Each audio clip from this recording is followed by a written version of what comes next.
இப்போ Tamil Nadu medical recruitment board food safety officer examination எழுதுறதுக்கு அதுக்கான ப்ரிப்பரேஷனுக்காக எல்லாரும் வந்துருங்க. இதை நடத்தக்கூடியது medical recruitment board, TNPC, Tamil Nadu public service commission, அப்புறம் வந்து டிஎன்எஸ்யூஆர்பி, சீருடை பணியாளர் தேர்வாணையம்னு ஒன்று இருக்கு, மெடிக்கல் ரெக்ரூட்மெண்ட் போர்டு இருக்கு. இந்த எக்ஸாமை கண்டக்ட் பண்ணக்கூடியது TNMRB, Tamil Nadu medical recruitment board. அதனால தான் டிஎன்எம்ஆர்பி எஃப்எஸ்ஓ, டிஎன்எம்ஆர்பி எஃப்எஸ்ஓன்னு எல்லா இடத்துலையும் சொல்லுவாங்க. ஃபர்ஸ்ட் இனிஷியல்ல இது எக்ஸாம் கண்டக்ட் பண்றது மெடிக்கல் ரெக்ரூட்மெண்ட் போர்டு. ஆனா நம்மளுடைய பேரண்ட் டிபார்ட்மெண்ட் எக்ஸாம் எழுதி கிளியர் பண்ணி நீங்க வந்தீங்கன்னா பேரண்ட் டிபார்ட்மெண்ட் எதுவா இருக்குன்னா Tamil Nadu food safety and drug administration department. First food safety officer 119 vacancy வெளியிட்டு இருந்தாங்க. 119 வேகன்சி வெளியிட்டு இருந்தாங்க.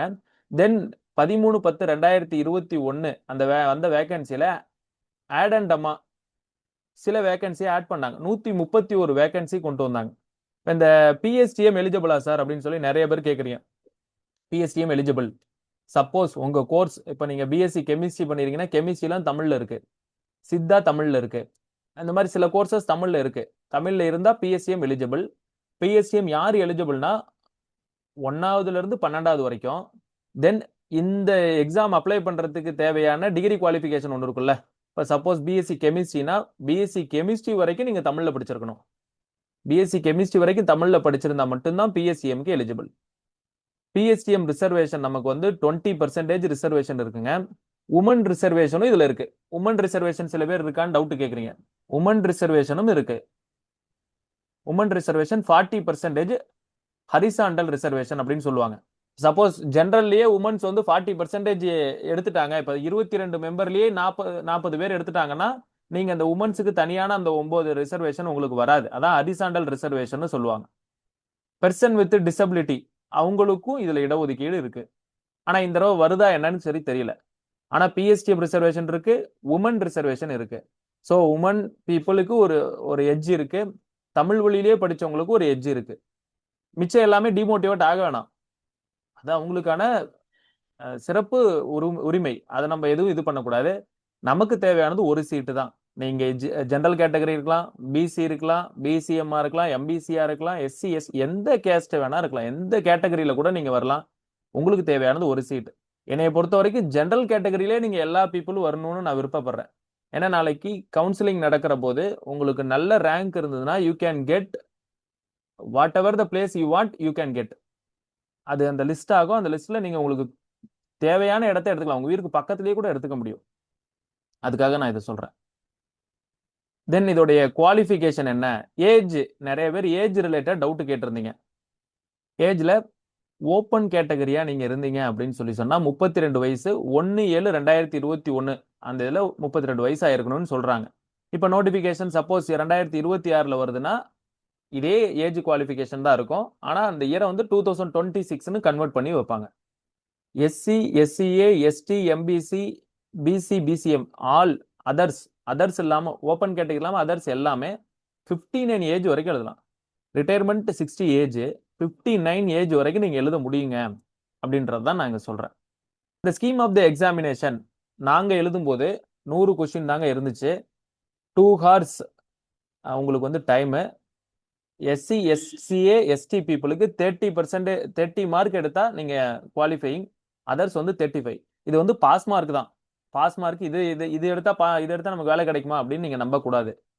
ப்ரொசீஜர் ஃபார் செலெக்ஷன்ல எப்படி கொண்டு வந்தாங்கன்னா, ரிட்டன் எக்ஸாமினேஷன்ல எவ்வளவு மார்க் வாங்குறாங்களோ அந்த மார்க் வாங்குறத நார்மலைஸ் பண்ண ஆரம்பிச்சாங்க. ஏன்னா 3 பேட்சா எக்ஸாம் கண்டக்ட் பண்ணுவாங்க. இது வந்து போன டைம் நடந்ததை வச்சு உங்களுக்கு ஒரு ஐடியா மட்டும் தான் கொடுக்குறேன். இந்த டைம் 3 பேட்சா நடத்துவாங்களா சார் அப்படின்னா எனக்கு தெரியாது. பேட்ச் 1, பேட்ச் 2, பேட்ச் 3 3 தான் எழுதணும். கம்ப்யூட்டர் பேஸ்ட் எக்ஸாமினேஷன் தாங்க. கம்ப்யூட்டர்ல தான் எழுதணும். இது வந்து ஓஎம்ஆர் கிடையாது, கம்ப்யூட்டர்ல தான் எழுதணும். எழுதிட்டு கொஞ்ச நாள்லயே ரிசல்ட் விட்டுருவாங்க. எஜுகேஷனல் குவாலிஃபிகேஷன்ல 2021ல வந்த அந்த நோட்டிபிகேஷன்ல இருந்த எஜுகேஷன் குவாலிஃபிகேஷன் இது. இதுல மாஸ்டர் டிகிரி இன் கெமிஸ்ட்ரி அப்படின்ற மாதிரி இருந்துச்சுங்க. இதை 2023ல மாத்தினாங்க. 2023ல bachelor, master, doctorate degree in food technology, dairy technology, biotechnology, oil technology, agricultural science, veterinary science, biochemistry, microbiology, chemistry, medicine from recognised university. இப்போ இந்த சப்ஜெக்ட்ல இருக்கிற பேச்சுலரா இருக்கலாம், மாஸ்டரா இருக்கலாம், டாக்டரேட் டிகிரியா இருக்கலாம், யார் வேணா எலிஜிபிள். ஆனா டிஎன்எம்ஆர்பி எஃப்எஸ்ஓ நோட்டிபிகேஷன் விட்டப்ப மாஸ்டர் டிகிரி இன் கெமிஸ்ட்ரி தான் எலிஜிபிள். ஆனா அதுக்கப்புறம் இப்போ 2023 இந்த நோட்டிபிகேஷன் வந்திருக்கு. அதாவது கெசட் நோட்டிபிகேஷன் எஃப்எஸ்எஸ்ஐ வெளியிட்டது. எஃப்எஸ்எஸ்ஐ 2.1.3 எஃப்எஸ்எஸ் சர்வீஸ் ரூல்ஸ்ல ஆட் பண்ண விஷயம் இது. இந்த டிகிரிஸ்லாம் எலிஜிபிள். தென் இதை விட ஏதாவது எஜுகேஷனல் குவாலிஃபிகேஷனை சென்ட்ரல் கவர்மெண்ட் நினைச்சாலும் ஆட் பண்ண முடியும். அதுக்கு அந்த பவர் இருக்கு. ஒன்ஸ் ஃபுட் சேஃப்டி ஆஃபீஸரா நீங்க எக்ஸாம் எழுதி கிளியர் பண்ண பிறகு 40 டேஸ் உங்களுக்கு வந்து ட்ரைனிங் இருக்கும்.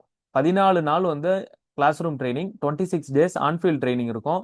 இது முடிச்ச பிறகுதான் அரசிதழ்ல உங்களோட நேம் ஏற்றப்படும். கெசட்டட் ஆஃபீஸர்னு ஏன் சொல்றாங்க அப்படின்னு சொன்னா அரசிதழ்ல உங்க நேம் இருக்கும். அப்பதான் நீங்க கான்டாக்ட் சர்டிபிகேட்ல சைன் பண்ண முடியும் கிரீன் இங்க்ல. அதனால தான் கெசட்டட் ஆஃபீஸர் ஃபுட் சேஃப்டி. சில போஸ்டர்ஸ் தான் கெசட்டட் ஆஃபீஸரா இருக்கும். அரசிதழ்லயே உங்க நேம் இருக்கும். அதுல ஃபுட் சேஃப்டி ஆஃபீஸரும் ஒன்று. No person who has any financial interest எதுவும் இருக்கக்கூடாது. Food safety officer is a whole time officer.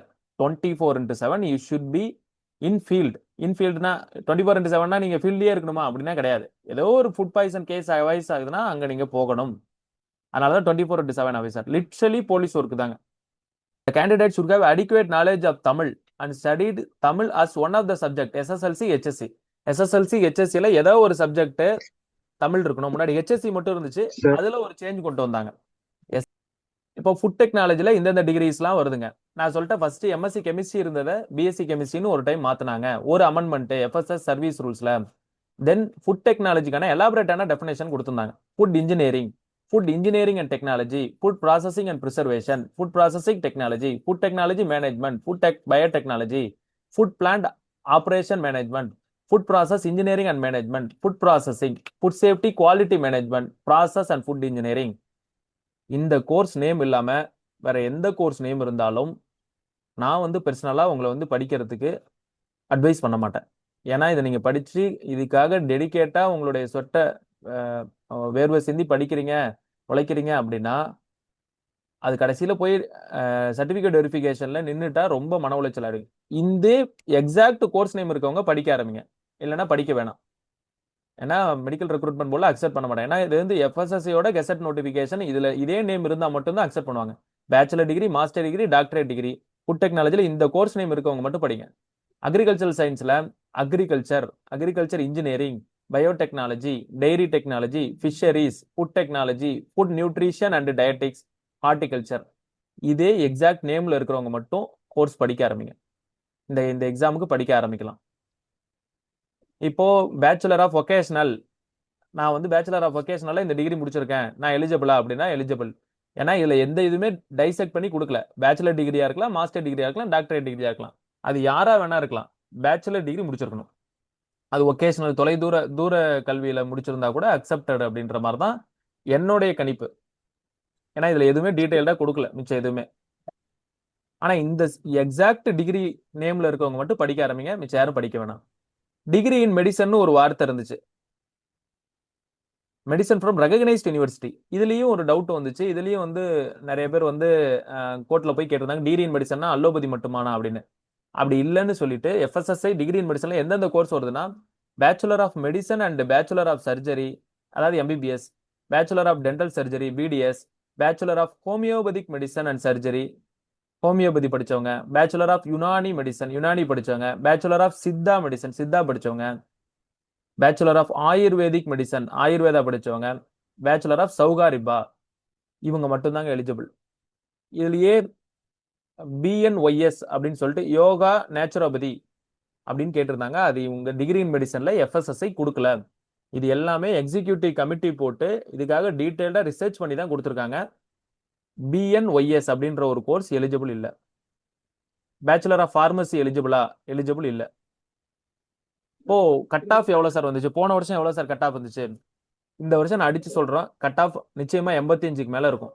85க்கு மேல கட் ஆஃப் இருக்கும்னா 85க்கு மேல இருக்கிறவங்க தான் ஃபர்ஸ்ட் மார்க் எடுத்திருப்பாங்க. Cut off maybe 80 to 86க்குள்ளாரே முடிஞ்சிருங்க. ஆனா இந்த வருஷம் ஃபுட் சேஃப்டி ஆஃபீஸருக்கான அவேர்னஸ் ரொம்ப அதிகமா இருக்கு. ஸோ அதனால இந்த வருஷம் கட் ஆஃப் கொஞ்சம் அதிகமாக தான் இருக்கு. நான் பயன்படுத்துறதுக்காக சொல்ல, உங்களுடைய காம்படிட்டிவ்னஸ் எப்படி இருக்கு அப்படின்றதுக்காக நான் சொல்லணுங்கிறத சொல்றேன். ஜெனரல் கேட்டகரியில 74, அதாவது 74 வரைக்கும் எடுத்தவங்கள கவுன்சிலிங் விட்டுருப்பாங்க. அதான் இங்க 74 எடுத்து தான் ஜென்ரல்ல ஃபர்ஸ்ட் மார்க்கா அப்படின்னா கிடையாது. எங்க எனக்கு தெரிஞ்சு 81 வந்து ஃபர்ஸ்ட் மார்க்குங்க. 76க்குள்ளாரே ஓரளவு முடிஞ்சிச்சு. எல்லா சீட்டும் 76க்குள்ளார முடிஞ்சிச்சு. 81 to 76. ஸோ அப்போ அப்போவே காம்படிஷன் இருந்துச்சு. இப்போ எவ்வளோ காம்படிஷன் இருக்குன்றத நீங்க இமேஜின் பண்ணிக்கோங்க. So general category 74. ஒரு ஓவராலா நீங்க வந்து இந்த இதை வச்சு பிசியில் 74, பிசிஎம்ல 74.97, எஸ்சி கேட்டகரியில 70, எஸ்சிஏ கேட்டகரியில 68.44, எஸ்டி கேட்டகரியில 66. அப்போ ஓவராலா என்னுடைய கணிப்புப்படி எவ்வளவு கட் ஆஃப் இருக்கும் அந்த தடவை அப்படின்னு சொன்னா மோர் தென் 78 அல்லது 80 கூட வச்சுக்கலாம். 80க்கு மேல இருந்தா you are in the safe zone. 80க்கு மேல எல்லாருமே எடுக்கிறதுக்கு ட்ரை பண்ணும். 80க்கு மேல எடுக்க முடியுமானா நிச்சயமா எடுக்க முடியும். ஓகே, இதான் என்னுடைய ஷெட்யூல். டோட்டல் டியூரேஷன் பீரியட் வந்து 3 மந்த்துங்க. நான் 1 இயர் வேலிடிட்டி அப்படின்னு சொன்னதுனால நீங்க வந்து கன்ஃபியூஸ் ஆயிருக்க கூடாது. 1 இயர் வரைக்கும் இந்த கோர்சஸை நீங்க அவைல் பண்ணிக்கலாம். இதுக்காக ஒரு செப்பரேட்டட் வெப்சைட் ஒன்று கிரியேட் பண்ணியிருக்கோம். அதுல ரெக்கார்டட் கிளாஸஸும் இருக்கும். நான் எடுக்க போற கிளாஸஸ் 6 மணிலேருந்து 8 மணி காலையில இருக்கும். ரெக்கார்டட் கிளாஸ் 6 to 8 நான் எடுத்துருவேன். அந்த கிளாஸ்ல நீங்க லைவா கூட நீங்க ஜாயின் பண்ணிக்கலாம். லைவா ஜாயின் பண்ணிட்டு அதை அப்படியே ரெக்கார்ட் பண்ணி நான் வந்து வெப்சைட்ல போட்டுருவேன். இப்போ நான் லைவா ஜாயின் இது பண்ணதுனால டவுட் ஏதாவது இருந்தா என்னால் 6 to 8 ஜாயின் பண்ண முடியாது சார், ஏதாவது டவுட் இருந்தா நான் என்ன சார் பண்றது அப்படின்னு சொல்லி கேட்டுறது எந்த பிரச்சனையும் கிடையாது. 7 கிளாஸுக்கு ஒரு கிளாஸ் வந்து டவுட் கிளியரிங் செஷனே வச்சிருக்கேன். 7 கிளாஸ் முடிச்சுட்டு டவுட் கிளியரிங் செஷன். அதுல ஏதாவது டவுட் இருந்தா நீங்க கிளியர் பண்ணிக்கலாம்.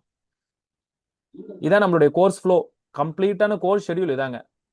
எஃப்எஸ்எஸ்ஐ ஆக்ட் மட்டுமே கிட்டத்தட்ட 13 கிளாஸ் போட்டிருக்கேன். ஏன் 13 கிளாஸ் போட்டிருக்கேன் அப்படின்னு சொன்னா எஃப்எஸ்எஸ்ஐ ஆக்ட்ங்கிறது ரொம்ப ரொம்ப முக்கியம்.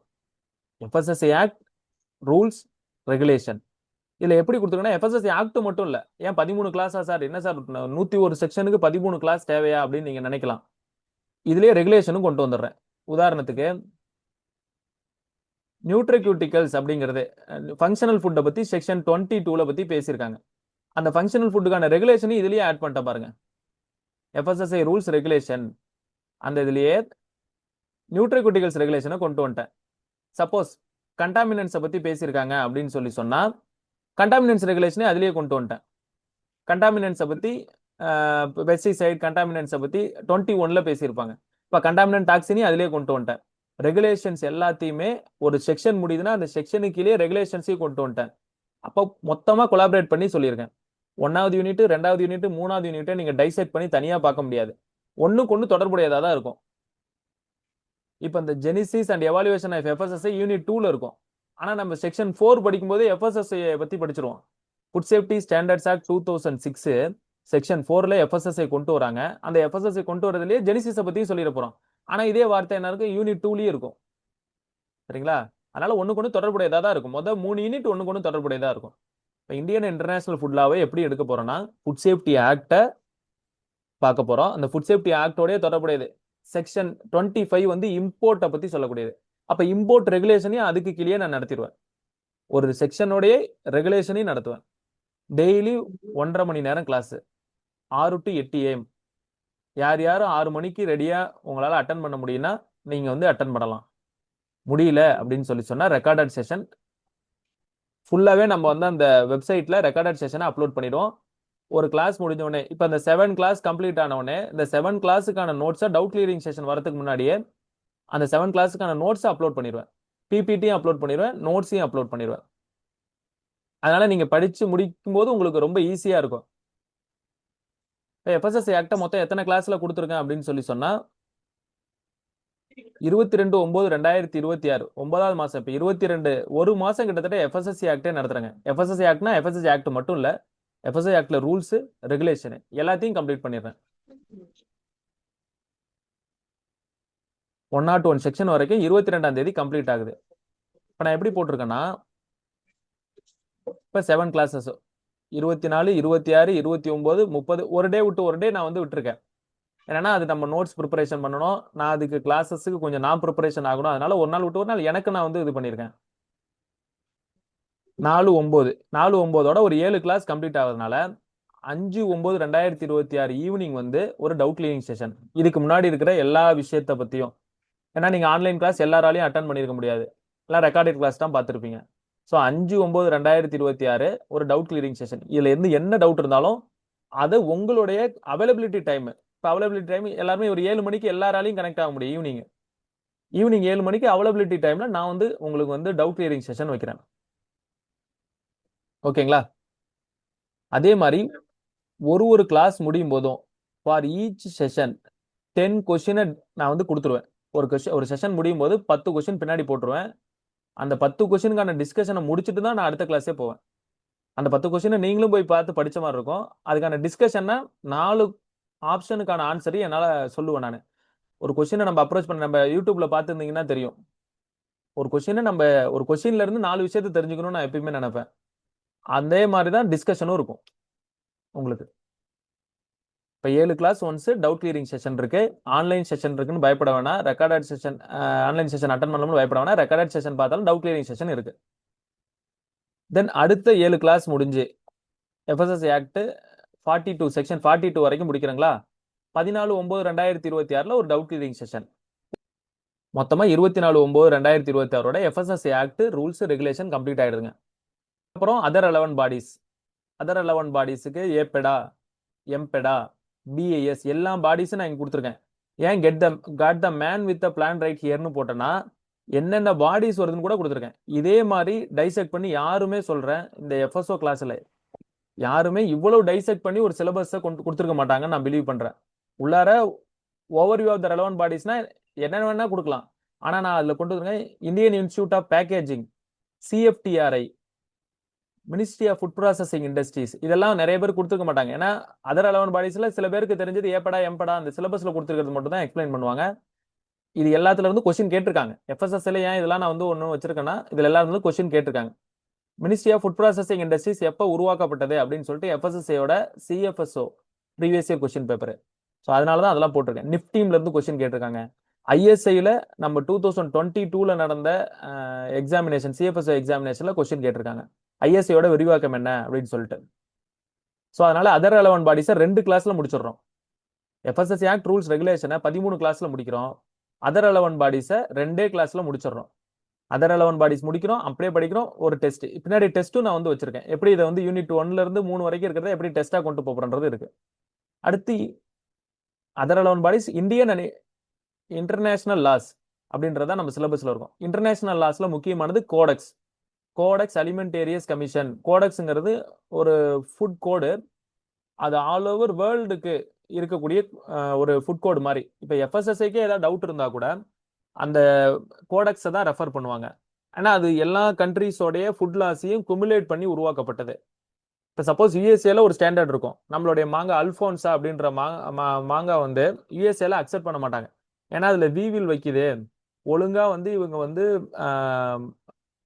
ப்ராப்பரா வந்து அந்த மேங்கோவை உருவாக்கல, இமாம் பசந்த் அல்ஃபோன்சா இந்த மேங்கோலாம், அதனால அங்க தடை பண்ணிட்டாங்க. யூரோப்பியன் யூனியன்ல நம்ம ஃபுட்ஸ் சில இந்த மிளகாய் தூள் இந்த இதெல்லாம் வந்து தடை பண்ணிட்டாங்க. காரணம் என்னன்னா பெஸ்டிசைட் கண்டென்ட் அதிகமா இருக்குன்னு. அப்போ இது ரெண்டுத்துக்கும் வேற கண்ட்ரீஸோடைய ஃபுட் லாஸ் வந்து ஓவர்லாப் ஆகணுங்கிறதுக்காக தான் கோடெக்ஸ் அப்படின்ற ஒரு செட்டே வந்து வச்சிருக்காங்க. எஃப்எஸ்எஸ்ஐ கோடெக்ஸ் தலைமையகத்துல எஃப்எஸ்எஸ்ஐ கோடெக்ஸ்ல ஒரு மெம்பரா இருக்கும்.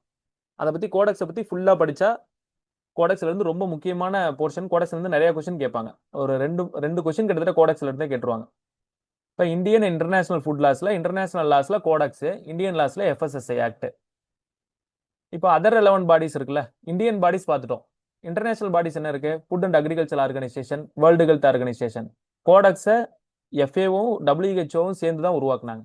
World trade organisation. இந்த வேர்ல்டு ட்ரேட் ஆர்கனைசேஷன்லாம் எஸ்பிஎஸ் டிபிடி அப்படின்ற 2 அக்ரிமெண்ட் போட்டிருப்பாங்க. Sanitary and phyto sanitary, trade barrier, technical barriers and trade, TBT அப்படிங்கிறது. சரிங்களா? இந்த 2 விஷயத்தையும் டபிள்யூடிஓ பத்தி படிக்கும்போது நம்ம தெரிஞ்சுக்கோம். Quality council of India, international standardisation organisation. இது என்ன சார்? QCE ISO என்னது அப்படின்னா important national and international accreditation body. Accreditation body அப்படின்றதுனால அது கொடுத்துருக்காங்க. குவாலிட்டி கவுன்சில்ங்கிறது ஒரு அக்ரிடேஷன் பாடி. அதுக்கு கீழே தான் NABL. நம்ம நிறைய இடத்துல பார்த்துருப்பீங்க NABL சர்டிஃபிகேட் வேணும். NABL ஒரு லேப் வந்து NABL சர்டிஃபிகேட் வச்சிருந்தா தான் அந்த லேப் வந்து ஃபுட் டெஸ்டிங் எடுக்கிறதுக்கு வாய்ப்பு இருக்கு. அப்பனா தான் அவங்க ப்ராப்பரா ஃபுட் டெஸ்டிங் எடுக்கிறதுக்கு எலிஜிபிள் அப்படின்னு சொல்லுவாங்க. NABL national accreditation board for testing and calibration laboratory. இந்த NABL விரிவாக்கம் மாதிரி கிட்டத்தட்ட ஒரு 150 அப்ரிவேஷன் இருக்கு. என்பிஓபியோட அப்ரிவேஷன் என்னன்னு ஒரு ப்ரீவியஸ் கொஸ்டின் வரும். அந்த அப்ரிவேஷன் எல்லாத்தையுமே நான் ஒரு கிளாஸ் முடியும் போது தனியா அந்த அப்ரிவேஷனே போட்டுருவேன். இந்த அப்ரிவேஷனை கேட்பாங்க. எல்ஓக்யூ அப்படின்றது ஒரு previous year question paper, level of quantification. அப்ப அந்த மாதிரி அப்ரிவேஷன்ஸ்ல இருந்து கொஸ்டின்ஸ் கேட்கலாம். அதனால சொல்றேன். இப்ப அந்த நேஷனல் இன்டர்நேஷனல் பாடிஸ்ல குவாலிட்டி கவுன்சில் ஆஃப் இந்தியாவும் ஐஎஸ்ஓவும் இருக்கு. ஐஎஸ்ஓல இருந்து கொஸ்டின் அதிகமா கேட்பாங்க. அப்போ நேஷனல் பாடிஸ் முடிஞ்சு, இன்டர்நேஷனல் பாடிஸ் முடிஞ்சு, நேஷனல் ஃபுட்லாம் முடிஞ்சு, இன்டர்நேஷனல் ஃபுட்ல கோடெக்ஸ் முடிஞ்சு. ஃபர்ஸ்ட் யூனிட் ஃபுல்லா முடிஞ்சிச்சுங்க. இதை பார்த்தா ஃபர்ஸ்ட் யூனிட் முடிஞ்சிச்சு. அடுத்து என்னது? Initiatives, FSSI initiatives. எஃப்எஸ்எஸ்ஐ இனிஷியேட்டிவ்ஸ்ல அதுவே ஒரு 3 கிளாஸ் நான் எடுத்திருக்கேன். ரூகோ, போகு, டயட் ஃபார் லைஃப், இந்த மாதிரி எல்லா இனிஷியேட்டிவ்ஸும் கிட்டத்தட்ட 51 இனிஷியேட்டிவ்ஸ் இப்போ கரண்ட் வரைக்கும் நான் 51 இனிஷியேட்டிவ்ஸ் எடுத்து வச்சிருக்கேன். இந்த 3 கிளாஸ்ல நடத்தி முடிக்க போறோம். இதை தாண்டி வேற எதையுமே படிக்க வேணாம். இப்போ டவுட் கிளியரிங் செஷன், இந்த செஷன் எல்லாமே முடிஞ்சுட்டு டவுட் கிளியரிங் செஷன் ஒன்று வைக்க போறோம். ரெலவன்ட் பாடிஸ்க்கும் எஃப்எஸ்எஸ்சி இனிஷியேட்டிவ்ஸும். இப்போ 3 யூனிட் நம்ம எப்படி சார் பிரிக்கலாம் அப்படின்னா, 3 விஷயம்: FSSI rules, regulation, act, other other relevant bodies, FSSI initiatives. இந்த 3 விஷயத்த படிச்சோன்னா முடிஞ்சு போச்சு. 3 யூனிட் ரொம்ப ரொம்ப ரொம்ப முக்கியம். 100 கொஸ்டின்ல 50 கொஸ்டின் 3 யூனிட்ல தான் கேட்பாங்க. இது டிஎன்எம்ஆர்பி எஃப்எஸ்ஓக்கு மட்டும் இல்ல, சிஎஃப்எஸ்ஓ, டிஓ ரெண்டுத்துக்குமே தான். இதுக்கு டெஸ்ட் நான் வைக்க போறேன். அப்படியே சைமல்டேனியஸா டெஸ்ட் இருக்கும். 5/9/2026 அதுக்குள்ளார எவ்வளவு போர்ஷன் முடிச்சிருக்கணும். 4/9 டிஸ்கஷன் வைக்கிறேன்னா, அன்னைக்கு ஈவினிங் டிஸ்கஷன் வைக்கிறேன். அதாவது டவுட் கிளியரிங் செஷன் வைக்கிறேன். அந்த டவுட் கிளியரிங் செஷன் அப்போ டெஸ்ட்டையும் நான் டிஸ்கஸ் பண்ணிடுவேன். டெஸ்ட்டுக்கான இதையுமே நான் டிஸ்கஸ் பண்ணிடுவேன். டவுட் கிளியரிங் செஷன் முடிச்சுட்டு 100 கொஸ்டின் நம்ம டெஸ்ட் கொடுக்குறோமா, அந்த டெஸ்ட் கொடுக்கறத டெஸ்ட்டுக்கான ஆன்சரை டிஸ்கஷன் பண்ணிடுவேன். நான் டெஸ்ட் கொஸ்டினை முன்னாடியே போட்டுருவேன். 5/9/2026 காலையிலே உங்களுக்கு டெஸ்ட் கொஸ்டின் வந்துடும். 3 யூனிட்டுக்கு எத்தனை டெஸ்ட் நான் பிளான் பண்ணியிருக்கேன் அப்படின்னு சொல்லி சொன்னா, 1 2 3 4 5 6 7 8 9 7 வந்து செக்ஷன் வைஸ் டெஸ்ட், 3 யூனிட்ஸையும் ஃபுல் டெஸ்ட் வைக்க போறேன். மொத்தமா இந்த 9 டெஸ்ட் அட்டன் பண்ணி இந்த கிளாஸஸ் எல்லாம் முடிக்கும் போது 3 யூனிட்ல உங்களுக்கு எந்த டவுட்டுமே இருக்காது. ஃபுல்லா கிளியர் ஆயிரும். Doubt clearing session previous year இல்ல, டெஸ்ட் மட்டும் கிடையாது, ப்ரீவியஸ் இயர் கொஸ்டின் பேப்பரையும் நான் அந்த டெஸ்ட்லயே ஆட் பண்ணிடுவேன். நீங்க ஒரு கிளாஸ் முடிக்கும் போது 10 கொஸ்டின் படிக்கிறீங்க. டெஸ்ட் வந்து மொத்தம் 9 டெஸ்ட், 900 கொஸ்டின். அதுலயே ப்ரீவியஸ் இயர் கொஸ்டின் பேப்பரையும் நான் ஆட் பண்ணிடுறேன். 3000 question previous year question paper இருக்குன்னு சொல்லியிருக்கேன். அந்த 3000 கொஸ்டினை டாபிக் வைஸ் நான் இதுல இன்க்ளூட் பண்ணிடுவேன். 900 கொஸ்டின் வந்துருது. ஒரு கிளாஸ் முடியும் போது 10 கொஸ்டின். அப்ப நீங்க இவ்வளவு கொஸ்டினை டிஸ்கஸ் பண்ணும்போது எந்த விஷயத்தையும் உங்களுக்கு மிஸ்ஸே ஆகாது. ஒரு கொஸ்டின் கூட மிஸ் ஆகாம உங்களால இது பண்ண முடியும், எக்ஸாம்ல ஆன்சர் பண்ண முடியும். யூனிட் 1 2 3 எப்படி நம்ம கொண்டு போறோம்ன்றது புரிஞ்சுதுங்களா? ஏதாவது டவுட் இருக்குங்களா? இப்போ யூனிட் 4 வந்து principle and basics of food chemistry and the role in human nutrition. இதுவும் அதே மாதிரி தான் சிலபஸ் டைசெக்ட் பண்ணியிருக்கேன். இப்போ சிலபஸ்ல நம்மளுக்கு என்ன கொடுத்துருக்காங்க? Structure and functions of macro and micro nutrient, role of macro and micro nutrients in human nutrition, இவ்வளவுதான் கொடுத்துருக்காங்க. மேக்ரோ நியூட்ரியன்னா என்ன, மைக்ரோ நியூட்ரியன்னா என்னன்னு கூட அவங்க கொடுக்கல. ஃபர்ஸ்ட் எடுத்தோடனே வாட்டரை பத்தி பேசிக்கா பார்த்துட்டு கார்போஹைட்ரேட்டே 2 கிளாஸா பிரிச்சிருக்கேன், 1.5 மணி நேரம் 1.5 மணி நேரம். அடுத்து புரோட்டீன், லிப்பிட், விட்டமின், மினரல், இது எல்லாம் முடிச்சுட்டா மேக்ரோ அண்ட் மைக்ரோ நியூட்ரியன் முடிஞ்சிருச்சு. சரிங்களா? இதை முடிச்சுட்டு டைரக்டா டவுட் கிளியரிங் செஷன். ஏன்னா இது வந்து அந்த செக்ஷன் யூனிட் 4ல வந்து ஒரு முக்கியமான பாட்டு. Carbohydrate, protein, lipid, vitamin. எல்லா கொஸ்டின் எடுத்தாலும் கார்போஹைட்ரேட்ல இருந்து ஒரு கொஸ்டின் இருக்குங்க, லிப்பிட்ல இருந்து ஒரு கொஸ்டின் இருக்குங்க, புரோட்டீன்ல இருந்து amino acid, essential amino acid என்ன அப்படின்ற மாதிரி ஒரு கொஸ்டின் இருக்குங்க. இந்த கொஸ்டின் இல்லாம இருக்கவே இருக்காது. ஆனா அது எவ்வளவு டெப்தா படிக்கணும், ஓவர்வியூ தான் நமக்கு சிலபஸ்ல கொடுத்துருக்காங்க. நீங்க இன்டெப்தா கார்போஹைட்ரேட்ல ஃபுல்லா இன்டெப்தா போய் படிக்கணுன்ற தேவையே கிடையாது. அப்ப அந்த ஓவர்வியூ என்ன அப்படின்றத நான் எலாபரேட்டா டிஸ்கஸ் பண்றேன் கிளாஸ்ல. நீங்க இந்த கார்போஹைட்ரேட்டுக்கோ, புரோட்டீனுக்கோ, லிப்பிடுக்கோ, விட்டமினுக்கோ இதுக்கு முன்னாடி இருக்கிற நான் சொன்ன இந்த டோட்டல் எஃப்எஸ்ஓ இதுக்கே என்னுடைய நோட்ஸை தவிர மிச்ச வெளியில எங்கேயுமே படிக்க தேவையில்ல. டவுட் கிளியரிங் செஷன் முடிஞ்சிருச்சு. எத்தனை கிளாஸ் முடிச்சிருக்கோம்? 2 4 6 கிளாஸ் முடிஞ்சோன்னா டவுட் கிளியர். ஏன்னா இது வந்து மேக்ரோ அண்ட் மைக்ரோ நியூட்ரியன் முடிஞ்சதுல ஒரு பல்க் போர்ஷன் முடியறதுனால டவுட் கிளியரிங் செஷன் வைக்கிறேன். அடுத்து வந்து overview of the food additives, chemical additives. Chemical அடிட்டிவ்ஸ்ங்கிறது எந்த இடத்துல இருக்குன்னா யூனிட் 8ல இருக்குங்க. யூனிட் 8ல ஃபுட் ப்ரிசர்வேஷன்ல கெமிக்கல் அடிட்டிவ்ஸ்ன்ற ஒரு வார்த்தை இருக்கு. ஆனா நான் அதை இங்க தூக்கி போட்டிருக்கேன். ஏன்னா ஒண்ணுக்கு ஒண்ணு தொடர்புடையதா தான் இருக்கும். சிலபஸ் வந்து ஒரு வார்த்தைக்கு நான் 2 பேஜ் நோட்ஸ் எடுக்க சொன்னதுனால அந்த யூனிட் 8ல இருக்கனால இதில் தூக்கி பார்க்குறேன். இதுலயே நம்ம ஃபுட் அடிட்டிவ்ஸ் பத்தி ஃபுல்லா படிச்சிருவோம். ஃபுட் அடிட்டிவ்ஸ் என்னென்ன இருக்கு, சார்பிக் ஆசிட் எதுல பயன்படுது, வினிகர் எதுல பயன்படுது, இப்போ நிறைய ஃபுட் அடிட்டிவ்ஸ் இருக்குது. அந்த ஃபுட் அடிட்டிவ்ஸ் எந்தெந்த உணவுப் பொருட்கள்ல பயன்படுத்துறாங்க அப்படின்றதெல்லாம் நம்ம பார்த்துட்டோம்னா முடிஞ்சிருச்சு. ஃபுட் அடிட்டிவ்ஸோட ஃபங்க்ஷன்ஸ் என்ன அப்படின்னு பார்க்க போறோம். அப்ப இதை பார்த்துட்டு இதை ஃபுட் அடிட்டிவ்ஸ் ஃபுல்லா முடிஞ்சிருது. அடுத்து anti nutritional factors, enzymes, food allergen, நான் கம்யூனிகபிள் டிசீஸ், இதெல்லாம் நம்மளோட சிலபஸ்ல இருக்கிற ஒரு ஒரு வார்த்தை. அது எல்லாத்தையும் ஒரு கிளாஸ் 1.5 மணி நேரம் டீடைல்டா டிஸ்கஸ் பண்ண போறோம். இதை முடிச்சதுக்கு அப்புறம் ஒரு டவுட் கிளியரிங் செஷன். மொத்தம் 4th யூனிட்ல 2 டவுட் கிளியரிங் செஷன் இருக்குங்க. 2 டவுட் கிளியரிங் செஷன் முடிக்கும் போது உங்களுக்கு எந்த டவுட்டுமே இருக்காது. 4th யூனிட்டை கம்ப்ளீட்டா கவர் பண்ண ஒரு ஃபுல்ஃபில்னஸ் உங்களுக்கு இருக்கும். 4th யூனிட்டை முடிச்சுட்டு டெஸ்ட் எழுத போறோம். 11ஆம் தேதி ஒரு டவுட் கிளியரிங் செஷன் இருக்கா, அன்னைக்கு காலையிலேயே நீங்க ஒரு டெஸ்ட் எழுத போறீங்க. Carbohydrate, protein, lipid, vitamin, mineral, இது சம்பந்தமா 100 கொஸ்டின் நீங்க டெஸ்ட் எழுத போறீங்க. அடுத்து கார்போஹைட்ரேட், லிப்பிட், புரோட்டீன் இன்னொரு 100 கொஸ்டின் 13ஆம் தேதி. மற்ற எல்லாத்தையும் ஃபுட் அடிட்டிவ்ஸ், ஆன்டி நியூட்ரிஷன், நான் communicable disease, enzyme, food allergen, இது எல்லாத்துக்கும் இன்னொரு டெஸ்ட் 19ஆம் தேதி. 19ஆம் தேதி டவுட் கிளியரிங் செஷன் இருக்கு, அன்னைக்கு ஒரு டெஸ்ட் எழுத போறீங்க. ஃபுல் டெஸ்ட் 2 எழுத போறீங்க. மொத்தம் 4th யூனிட்ல மொத்தம் 5 டெஸ்ட் எழுத போறீங்க. இப்போ 4th யூனிட் கம்ப்ளீட் ஆயிடுச்சு. இதே ஃப்ளோல தான் 5th unit, 6th unit, 8th unit. அதாவது மொத்தமா 7 யூனிட்னு வச்சுங்களேன். 8ன்னா ஏன் பிரிச்சிருக்கேன்னா, இந்த 5th யூனிட்லயே ஃபுட் குவாலிட்டின்னு வரும், ஃபுட் நியூட்ரிஷன் வரும். அதெல்லாம் தனியா நம்ம யூனிட்டா கன்சிடர் பண்ண தேவையில்ல. ஃபுட் மைக்ரோபயாலஜிக்கில தான் அதெல்லாம் வருது. இப்போ நம்ம எப்போ கம்ப்ளீட்டா இந்த எல்லாத்தையும் முடிக்கிறோம் அப்படின்னா 11/11/2026ல மொத்த விஷயத்தையும் நம்ம முடிச்சிடுறோங்க. இப்போ யூனிட் 5க்கும் அப்படிதான் போகுது. யூனிட் 5 நம்ம எப்படி எடுத்துக்க போறோம்? General principle of food microbiology and overview of the food borne pathogen.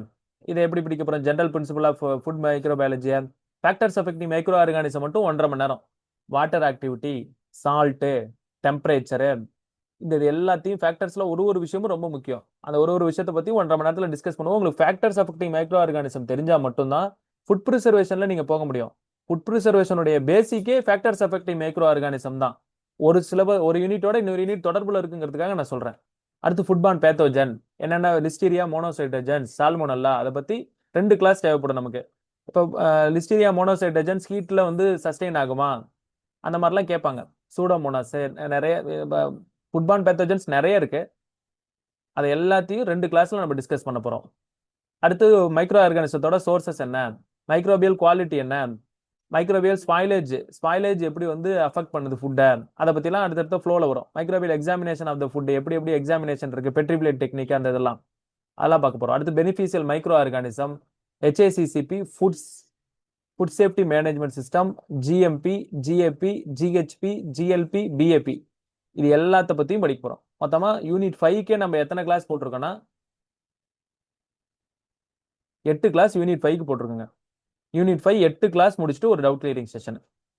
எத்தனை யூனிட் 5க்கு டெஸ்ட் வச்சிருக்கோம், எத்தனை previous year question test discussion வச்சிருக்கோம்னா, யூனிட் 5க்கு 5 டெஸ்ட் இருக்கு. Previous year question paper, test, ரெண்டுத்தையும் சேர்த்து 5 டெஸ்ட் வைக்க போறோம். 500 கொஸ்டின், ஒரு கிளாஸுக்கு 10 கொஸ்டின் டிஸ்கஸ் பண்ண போறோம். முடியும் போது மொத்தமா இந்த யூனிட் 5 கம்ப்ளீட்டா கவர் பண்ண போறோம். யூனிட் 5 எப்போ முடியுதுன்னா 17/9/2026 யூனிட் 5 கம்ப்ளீட் ஆயிடுது. டேட் வைஸ் நான் கொடுத்துருக்கேன். என்னன்னா இந்த டேட்ல இதை நான் கம்ப்ளீட் பண்ணிடுவேன். ஏன்னா ரெக்கார்டட் செஷன்ங்கிறதுனால என்னால ரெக்கார்ட் பண்ணி போட்டுற முடியும். 2 ஹவர்ஸ் ஸ்பெண்ட் பண்ணி ரெக்கார்ட் பண்ணி போட்டுற முடியும். பார்க்கறது உங்களுடைய பொறுப்புங்க. நீங்க ஒரு நாளைக்கு 4 மணி நேரம் இந்த எக்ஸாமுக்கு ஒதுக்குனா மட்டும்தான் இந்த எக்ஸாமை கிளியர் பண்ண முடியும். 4 மணி நேரங்கிறது ரொம்ப வைஸா படிக்கிறவங்களுக்கு, டைமை ப்ராப்பரா யூட்டிலைஸ் பண்ணி படிக்கிறவங்களுக்கு. ஆனா இதுக்காகவே ஃபுல் டெடிகேட்டடா உட்காந்து படிச்சா என் கூடயே ஃப்ளோவா போனீங்கன்னா ஈஸியா கிளியர் பண்ணிடலாம். இப்போ யூனிட் 5 முடிஞ்சிச்சு. யூனிட் 6ங்கிறது ஃபுட் டெஸ்டிங். ஃபுட் டெஸ்டிங்ல என்னென்ன மெத்தட் இருக்கு, different types of food testing method என்னென்ன இருக்கு, modern technology, spectrometry, mass spectrometry, இந்த மாதிரிலாம் மாடர்ன் இது கூட இருக்குங்க. அதெல்லாம் பார்க்க போறோம். கேஸ் குரோமட்டோகிராஃபி, இப்போ கலரிங் ஏஜென்ட்ஸ் எல்லாம் கண்டுபிடிக்கிறது கேஸ் குரோமட்டோகிராஃபி இருக்கும். இப்போ இந்த ஃபுட் டெஸ்டிங்க்கு எத்தனை கிளாஸ் ஒதுக்கி இருக்கோம்னா 7 கிளாஸுங்க. 7 கிளாஸ் முடிச்ச பிறகு உங்களுக்கு டவுட் கிளியரிங் செஷனுங்க. இதோடய 3 டெஸ்ட் வைக்கிறோம். 2 செக்ஷன் வைஸ் டெஸ்ட், ஒரு ஃபுல் டெஸ்ட் யூனிட் 6க்கு. ஃபுட் ப்ரிசர்வேஷனை இப்படி டைசெக்ட் பண்ணியிருக்கேன். ஹீட் ப்ராசஸிங், பாஸ்டரைசேஷன், கேனிங்லாம் ரொம்ப முக்கியம். கேனிங்கோட டிஃபெக்ட்ஸ் என்ன அப்படின்னு சொல்லிட்டு நீங்க டிஎன்எம்ஆர்பியோட previous year FSO question paper பாத்தீங்கன்னாவே கேனிங்ல இருந்து 3 எக்ஸாம்லயுமே ஒரு கொஸ்டின் கேட்டிருப்பாங்க, 3 பேட்ச்லயுமே ஒரு கொஸ்டின் கேட்டிருக்காங்க. Dehydration, freezing, freeze drying, fermentation, microwave, thawing. தாவிங்னு ஒரு இது இருக்கு, அதுவுமே ஒரு ப்ரிசர்வேஷன் டெக்னிக் மாதிரி தான். தாவிங், அந்த தாவிங் என்ன பண்றாங்க, எத்தனை பைப்ல நம்மள வந்து இது பண்ணுவாங்க, பைப் தண்ணியில அந்த சிக்கன் இதெல்லாம் இது பண்ணுவாங்க, அதெல்லாம் என்ன மெத்தட் அப்படின்றதெல்லாம் ப்ராக்டிக்கல் செஷனோட நம்ம வந்து பார்க்கலாம், வீடியோஸோடய பார்க்கலாம். ப்ளஸ் நான் பிக்சரும் ஆட் பண்ணுவேன், ஒரு கிளாஸுமே பிக்சர் ஆட் பண்ணியிருப்பேன். என்னோட ஃபர்ஸ்ட் கிளாஸ் எல்லாருமே பார்க்கறதுக்கு ட்ரை பண்ணுங்க. நாளைக்கு ஃபர்ஸ்ட் கிளாஸ்லேயே நீங்கள் தெரிஞ்சிடும். மேக்ஸிமம் பிக்சரோட ஆட் பண்ணி கிளாஸ் நடத்தணும்னு விருப்பப்படுவேன். இன்டராக்டிவ் செஷன் முடியாது, ரெக்கார்டிங் கிளாஸஸ்ல நம்மளால இன்டராக்டிவ் செஷன் முடியாது. பட் டவுட் கிளியரிங் செஷன்ல மோஸ்ட்லி இன்டராக்டிவா நம்ம கொண்டு போவோம். இப்போ basic principle and methods of food ப்ரிசர்வேஷன்ல ஒரு 3 கிளாஸ் நம்ம எடுக்க போறாங்க. 3 கிளாஸ்ல ப்ரிசர்வேஷன் டெக்னாலஜிஸ் எல்லாத்தையும் பார்க்க போறோம். எல்லாமே ஓவர் வியூவா தான் பார்க்க போறோம்.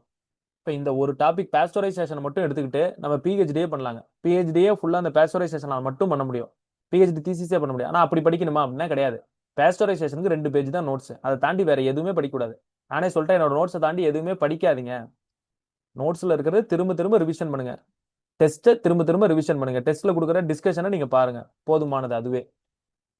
அடுத்து நோவல் ஃபுட் பேக்கேஜிங் டெக்னாலஜிஸை ஒரு கிளாஸ் நடத்த போறோம். மொத்தமா ஃபுட் ப்ரிசர்வேஷனை 4 இல்லை 5 கிளாஸ்ல முடிச்சிடலாங்க. 8/11/2026 டவுட் கிளியரிங் செஷன். ஃபுட் ப்ரிசர்வேஷனுக்கு அதே மாதிரி 3 டெஸ்ட், 2 யூனிட் வைஸ் டெஸ்ட், ஒரு ஃபுல் டெஸ்ட். இது எல்லாம் முடிக்கும் போது 25 டெஸ்ட் நீங்க எழுதுறீங்க. 25 unit wise test, full test எல்லாம் சேர்த்து 25 டெஸ்ட் எழுதுறீங்க. இது இல்லாம 5 ஃபுல் டெஸ்ட் வைக்க போறேன். ஃபுல் டெஸ்ட் எப்ப இருக்குன்னா, நீங்க எக்ஸாம் எழுத போறதுக்கு 1 மந்த்துக்கு முன்னாடி ஃபுல் டெஸ்ட், ஒரு 10 டேஸ் டைம் கொடுத்து ஃபுல் டெஸ்ட் இருக்குங்க. ஃபுல் டெஸ்ட் எழுதும் போது ஃபுல் டெஸ்ட்டுக்கு நம்ம டிஸ்கஷன் பண்ண போறோம். 5 ஃபுல் டெஸ்ட் இருக்குங்க. மேக்ஸிமம் நீங்க எக்ஸாம் எழுத போறதுக்கு 1.5 மாசத்துக்கு முன்னாடியே நான் ஃபுல் சிலபஸும் கம்ப்ளீட் பண்ணிடுவேன். நீங்க எக்ஸாம் எழுத போகும்போது கான்ஃபிடென்ட்டா எழுத போலாம். Why should join our academy?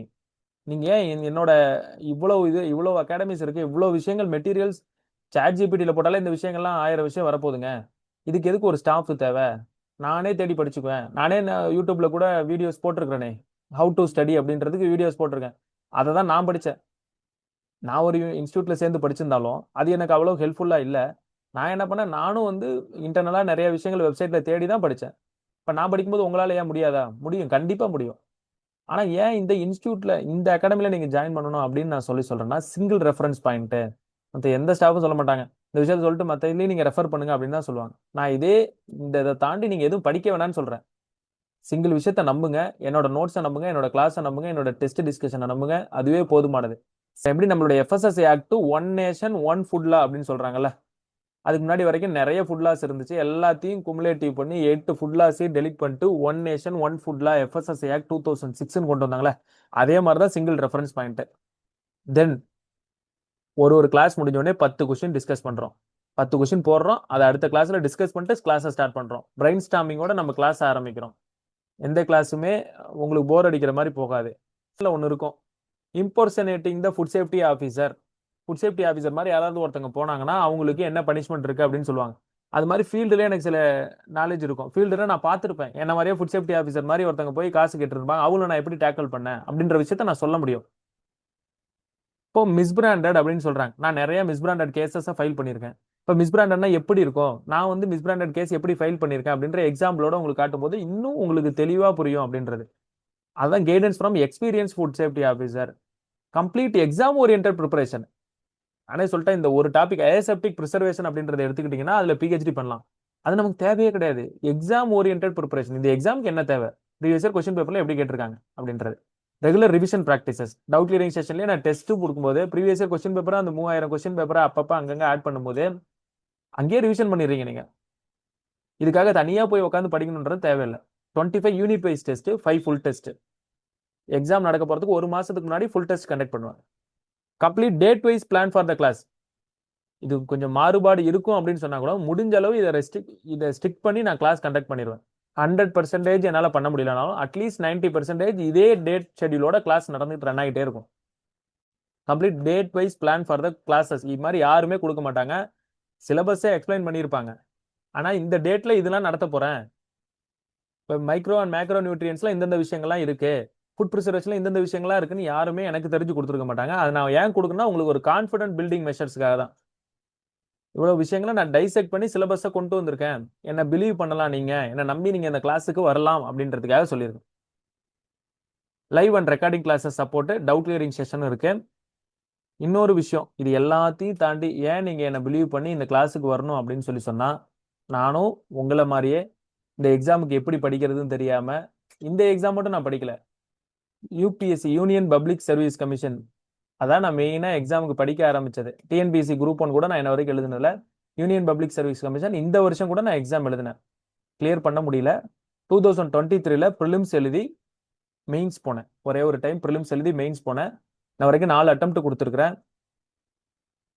நானும் வந்து ஒரு ஆவரேஜ் மிடில் கிளாஸ் பர்சன். எக்ஸாமுக்கு ஏதோ ஒரு கைடன்ஸ் தேவைப்படுமா, அல்லது நம்மளே தேடி படிக்கலாமா, என்ன பண்ணலாம், எக்ஸாமை பாஸ் பண்ண முடியுமா, உங்களை மாதிரியே நோட்டிபிகேஷன் எப்போ வரும், நோட்டிபிகேஷன் வந்ததுக்கு அப்புறம் படிக்கலாமா, இல்ல இந்த எக்ஸாம் கிளியர் பண்ண முடியுமா, கவர்மெண்ட் ஜாபுக்கு கிட்டத்தட்ட 2 லட்சம் பேர் 3 லட்சம் பேர் எழுதுறாங்களே, நம்மளால ஒரு சின்ன கிராமத்துல இருந்து கிளியர் பண்ண முடியுமா அப்படின்னு நினைச்ச நீங்க என்னென்ன விஷயங்கள்லாம் இப்போ வந்து கோத்ரூ பண்ணிட்டு இருக்கீங்களோ உங்க மைண்ட்ல. டிஎன்பிஎஸ்சி குரூப் 2 வேற வருது, இதுக்கு போய் உட்காந்து டைம் டெடிகேட் பண்ணலாமா, எங்க அப்பா வந்து இன்னும் 2 மாசத்துல கல்யாணம்னு சொல்றாரு, இப்போ இந்த நோட்டிபிகேஷன் வருது, கல்யாணத்தை தள்ளி போடலாமா அப்படின்னு எத்தனையோ பேர் எவ்வளவோ உங்க மைண்டுக்குள்ளார ஓடிக்கிட்டு தான் இருக்கும். இதே விஷயத்த நானும் கோத்ரூ பண்ணி வந்திருக்கேன். அப்ப அதை இந்த விஷயத்தெல்லாம் கோத்ரூ பண்ணி வந்தனால எனக்கு உங்களுடைய பெயினை புரிஞ்சுக்க முடியுது. Putting your legs into another person shoe, எம்பத்தின்னு ஒரு வார்த்தை இருக்கு. நீங்க என்ன விஷயங்களை நினைப்பீங்க அப்படின்றது என்னாலையும் புரிஞ்சுக்க முடியும். ஒரு கிளாஸ் அட்டன் பண்ணும்போது அந்த கிளாஸ் யூஸ்ஃபுல்லா இருக்கணும், நம்ம கொடுக்குற ஒரு ரூபாய்க்கும் அந்த கிளாஸ் யூஸ்ஃபுல்லா இருக்கும் அப்படின்ற நம்பிக்கை உங்களுக்கு வரணும். அந்த நம்பிக்கையை நான் முழுமையா தருவேன். இந்த கோர்ஸ் முடிகிற வரைக்கும் அந்த நம்பிக்கையை உங்களுக்கு தருவேன். நிச்சயமா என் இந்த கோர்சஸ் அட்டன் பண்றவங்க அட்லீஸ்ட் ஒரு 30 மெம்பர்ஸாவது, ஹார்ட் ஒர்க் பண்ணி படிக்கிற 30 மெம்பர்ஸாவது கிளியர் பண்ண வைப்பேன். என்னால முழுமையா சொல்ல முடியும். ஆனா வந்து உங்களுடைய இது என்னோட பங்களிப்பு மட்டும் கிடையாது, உங்களோட பங்களிப்பு இதுல இருக்கு. நீங்களும் பங்கெடுத்துக்கிட்டா மட்டும்தான் கிளியர் பண்ண முடியும். 2 கை சேர்ந்தா தானே சத்தம் வரும். நான் மட்டும் எல்லா எஃபர்ட்டும் போட்டா முடியாது. நீங்களும் அந்த எஃபர்ட் அதே கண்டினியூஸா வந்து பெர்சீவரன்ஸோட பண்ணும்போது நிச்சயமா ஒரு குட் ரிசல்ட் கிடைக்கும். சரிங்களா? இப்போ இதுதான் என்னுடைய கோர்ஸ் ஷெட்யூலு. இப்படிதான் நான் கிளாஸஸை ரன் பண்ண போறேன். இடையில சில ஃபுட் சேஃப்டி ஆஃபீஸர்ஸையும் இன்க்ளூட் பண்ண போறேன். அவங்களோட செஷன்ஸும் இருக்கும். தமிழ் எலிஜிபிலிட்டி டெஸ்ட்டுக்கான செஷன்ஸும் இருக்கும். ஸோ என்னைய பிலீவ் பண்ணி பி வித் மீன்னு நான் அடிக்கடி போடுவேன். ஸோ என் கூட இருங்க. நிச்சயமா உங்களுக்கு ஒரு நல்ல கைடன்ஸ் கொடுத்து ஒரு பாசிட்டிவான ரிசல்ட்டை நோக்கி நம்ம போவோம். சாலை இளந்திரையனாரோட ஒரு பாட்டு எனக்கு ரொம்ப பிடிச்ச பாட்டு. இன்று இலை பார்வோம் என்று இருந்தால் வழி என்னென்ன ஆகுமோ ஓரிரவில், நோட்டிபிகேஷன் எப்போ வரும், நோட்டிபிகேஷன் வந்த உடனே படிக்கலாம் அப்படின்னு நினைக்கிறவங்க நிறைய பேர் இருக்கீங்க. இன்று இலை பாரிக்கும், நோட்டிபிகேஷன் வந்த உடனே படிச்சுக்கலாம் அப்படின்னு நினைக்காதீங்க. இன்று இலை பார்வோம் என்று இருந்தால் வழி என்னென்ன ஆகுமோ ஓரிரவில்.